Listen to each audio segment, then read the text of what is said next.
A nation was promised a fishing industry that would lift millions out of poverty.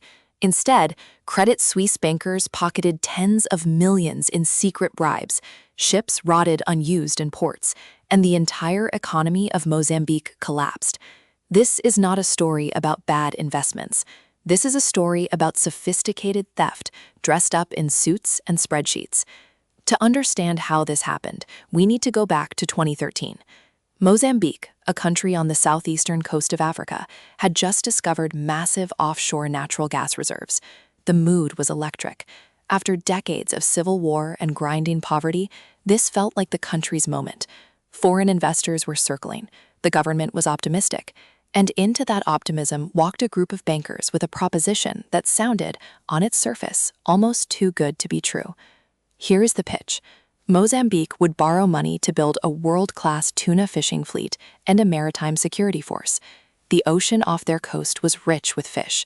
The industry would create thousands of jobs, generate hundreds of millions in export revenue, and make Mozambique a major player in the global seafood market. The government would repay the loans from the profits. Everyone wins. That was the pitch. Now here is what nobody told the Mozambican people, and this is the part where the story gets stranger than you might expect. We will get to the full truth of what was actually purchased with that money, and the answer will genuinely surprise you. The loans were arranged by two major international banks, Credit Suisse and VTB, the Russian state-owned bank. Between 2013 and 2014, they helped raise approximately $2.1 billion in debt on behalf of three Mozambican state-owned companies. The debt was supposedly secret, hidden from Parliament, hidden from the International Monetary Fund, and hidden from the Mozambican public. To be clear, the government of Mozambique bears responsibility here too. Officials authorized these loans without proper oversight, and that breach of public trust had catastrophic consequences for ordinary citizens. But here is where the banks crossed from reckless into criminal. Credit Suisse bankers did not just arrange the loans. According to U.S. Department of Justice findings, they solicited and received tens of millions of dollars in bribes and kickbacks from the contractor at the center of the deal, a Lebanese shipbuilder called Privinvest, led by businessman Jean-Brice Godefroy and its founder Iskander Safa. In exchange for those payments, bankers allegedly steered the contracts to Privinvest, inflated the loan amounts, and kept the true nature of the debt hidden.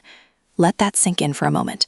The people responsible for protecting the integrity of a $2 billion lending deal were secretly being paid to corrupt it. Now, what did Mozambique actually receive for $2.1 billion? This is the open question that haunted investigators for years. The answer, a collection of ships and equipment that independent assessors later described as dramatically overpriced, in some cases delivered late, in some cases barely functional, and in at least one case, never delivered at all. Fishing vessels sat idle, the promised tuna industry never materialized at meaningful scale. The maritime security operation produced little of value. The money had moved. It just had not moved toward anything that helped Mozambique. Here is the pattern interrupt that puts this in human terms.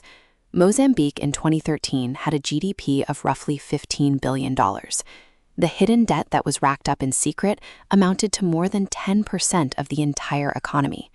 Imagine someone secretly borrowing 10% of everything your country produces in a year, spending most of it on inflated contracts and personal payoffs, and leaving you to pick up the bill.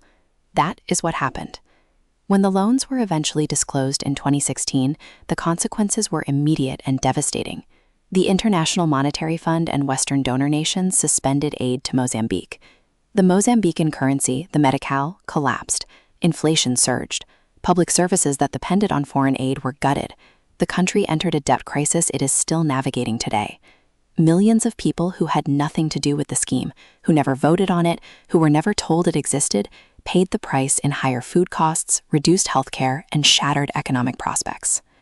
Now here is the part of the story that took years to unravel, and it is the most damning chapter of all.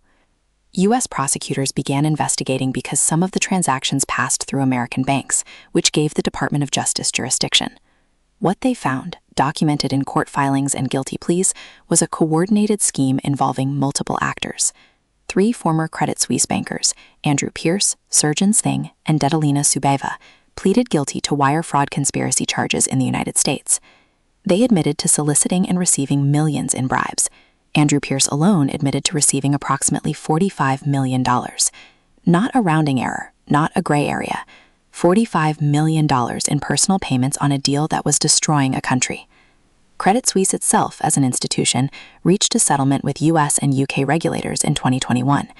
The bank agreed to pay over $475 million in penalties and agreed to forgive approximately $200 million of Mozambican debt.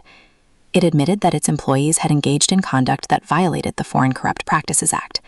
The bank, which has since collapsed and been absorbed by UBS following a separate banking crisis in 2023, never faced criminal conviction as an institution, but the admissions in its settlements were extraordinary. On the Mozambican government side, a former finance minister named Manuel Chang was extradited from South Africa to the United States and pleaded guilty in 2023 to taking bribes in connection with the scheme. He had been a key figure in authorizing the hidden loans. Iskandar Safa and Privinvest denied wrongdoing and contested the allegations in UK civil litigation. The full legal reckoning for all parties involved is still ongoing. So what does this story actually teach us? First, secrecy is a weapon. Every element of this fraud depended on debt being hidden, from Parliament, from the IMF, from citizens. Transparency in public borrowing is not bureaucratic red tape. It is the only protection ordinary people have against exactly this kind of theft. Second, sophisticated financial instruments can be weaponized against the vulnerable. The complexity of sovereign bond markets is not an accident. It creates distance between crime and consequence, making it harder for victims to understand what happened to them, or even to know it happened at all. Third, the cost is never abstract. When analysts talk about a country entering a debt crisis, what they mean in human terms is children going without medicine, schools closing, families unable to feed themselves on what they once could. $2 billion stolen from one of the world's poorest nations is not a financial statistic. It is a humanitarian catastrophe with identifiable perpetrators. The Tuna Bond Scandal is a case study in how global financial power, when left unsupervised, can reach into the poorest corners of the world and strip them bare, while the perpetrators collect bonuses. The ships are still sitting there, the fish are still in the sea, and the people of Mozambique are still paying the debt. If this story raised questions for you about how sovereign debt works, or how banks get away with this, drop them in the comments below. I read everyone.